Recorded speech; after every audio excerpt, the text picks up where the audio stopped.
Greetings, fellow makers. I'm Bill, and today on our live stream I'm going to continue working on this dwarven inspired sword that we worked on last week. Since last week we ended by painting on a couple of layers of black latex. I went and I got my critter spray gun, and I put some bronze paint in the latex, and I sprayed on probably 5 good layers more of latex. What we're going to do today is all these raised areas, I'm going to brush on a little bit of gold to sort of highlight the trim, and we're going to wrap leather around the handle. This is kind of the finishing work. Once that's done, it can be sealed and then weathered, and we'll have a finished prop. But today we're just going to do the trim and the leather wrap. So stick around, buckle up. This is going to be a wild ride. For all of our paint, I've got this plain latex. It's white, but it dries clear. So any of this acrylic paint that we mix into it is going to turn that color. That's why we mixed bronze paint into the clear latex here, and that's what we're going to do here. So I've pre-mixed and thinned all of this latex with a little bit of distilled water. It's really about a milky consistency, which is just what we want. And then I can pour just a little bit. I'm not going to need a lot to do all this trim. Pour a little bit into another container so that we can add some color to it. Now, if I was going to do a lot of this, I would mix this up in another mason jar and keep it. But for this little bit here, we'll be fine with just a little bit poured into this. I've got some acrylic paint here, some really pigment heavy paint. This is just a gold. And then I'll mix some of that in with our latex.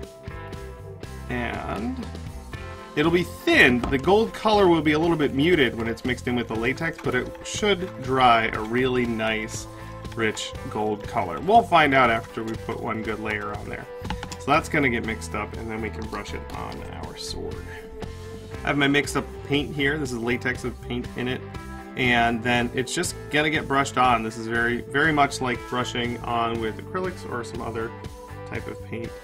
I'm just brushing on a nice thin layer. I want this to be able to dry pretty quickly. I know I'm gonna have to add a couple layers of this to really get the pigment that I need, but I really just want to make sure that it dries quickly so that I can do the next layer. I can't really mask and spray this. You can't really do that with latex, because the latex will sort of peel. So we gotta brush it. We just brush it by hand, and this is a long and tedious process, but you can get a pretty good finish that way. So I'm just gonna keep doing this until it dries, and then I'll do it again, which is the exciting life of a prop maker. Here's just one layer of the gold, and this side has already dried. It's not really apparent, so we're definitely going to have to add a couple more layers on there. But it's pretty good so far, so I'm going to let this dry and then add another layer. Cut to about 20 minutes later, and I put 2 layers of gold on our pieces here. And it's still pretty thin. It's not as heavy as I'd like it to be, so I'm probably going to have to end up putting like 4 good layers on here. But you can see a little bit of the differentiation between the gold right there and the bronze right there. So I'm just going to keep trucking away at this. You can see actually I went a little heavier on the pommel there, so I kind of like how that's turning out. So anyway, I'm just going to keep painting away, get a couple more layers on this, and we'll see you guys on the other side.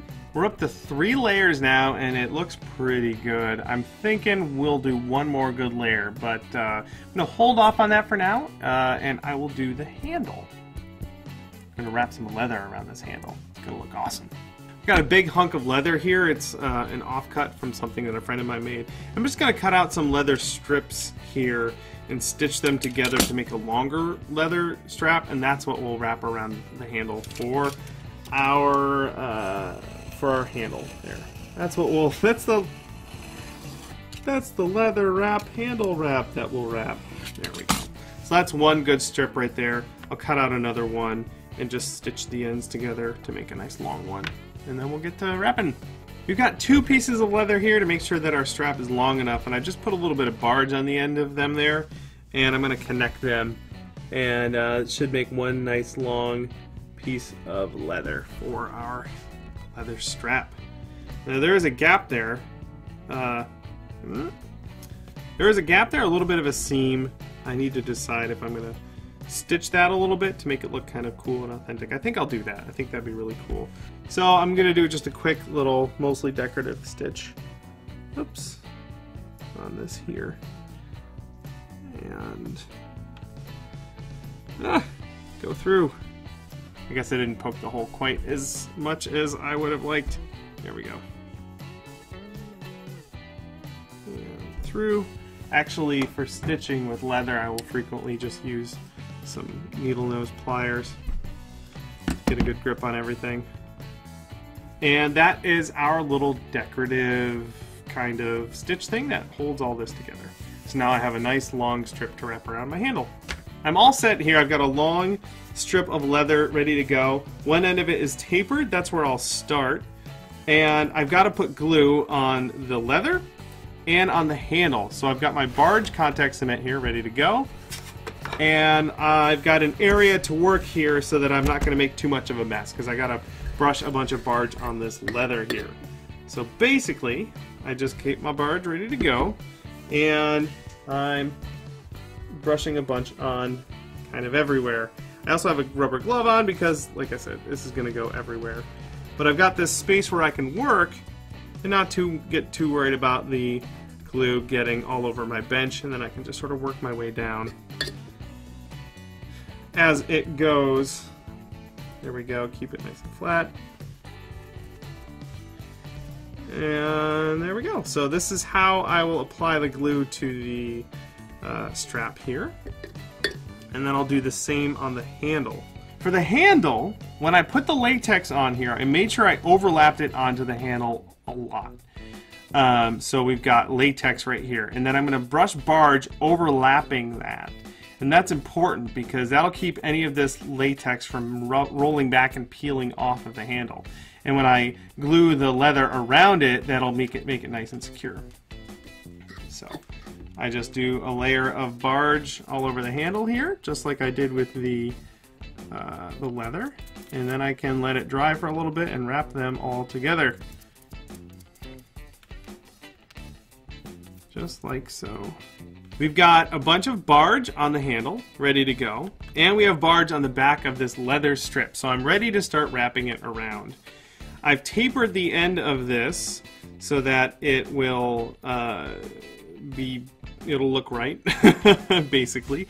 And since I have glue on both the handle and on the leather, I can just touch it down and it will stick.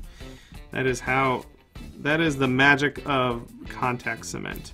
So we can just touch that down, and now all I have to do is wrap the leather around the handle and it will stick down all nice like. So I just keep on keeping on and wrapping it around until it's all the way to the end of our handle. And that's as simple as that. This is really the simplest way to make sure that you've overlapped your latex, to make sure this latex won't peel off, and it also looks really nice. So you got that going for you. Alright, we're getting to the end there, and I want to again taper the end of this, and I think it's going to go right to this part right there. So I'm going to cut that before I glue it down. I'll give it a trim. In fact, I can just cut it right there. So I don't need that. And then this can get trimmed to a tapered point. Cut through that last bit. I've got these tin snips. These all work just fine. Alright. Let's finish tapering this like so. Like that. Now that should conform nicely to the last bit of the piece there. And glue down just like that. Sort of snug that in there a little bit, and we can just sort of grip that and make sure it's nice and locked down. If I have to, I can super glue this leather together, but it looks like it's going to hold really well. And that is the wrap for the handle. Ta-da! There is our dwarven inspired sword there. What we did today is we brushed on some of the higher detail parts with some gold latex paint, and then we wrapped this handle on here. And these are both really good ways to finish your piece. I'll probably mask off the handle and then spray everything with a spray varnish to seal all of it, and then I'll do some weathering, just some probably acrylic paints, some dark washes in here to really add a little bit of contrast and weathering to that. But other than that, there you go. That is our dwarven sword. Hopefully you guys learned a little bit about painting with latex today and about using leather on your props. As always, you can catch these live streams when we do them every Tuesday at noon Pacific. The live streams are super fun, and we got a great group of folks over there. So until the next live stream, you guys get out there and make some foam props, because it's super fun. We'll see you.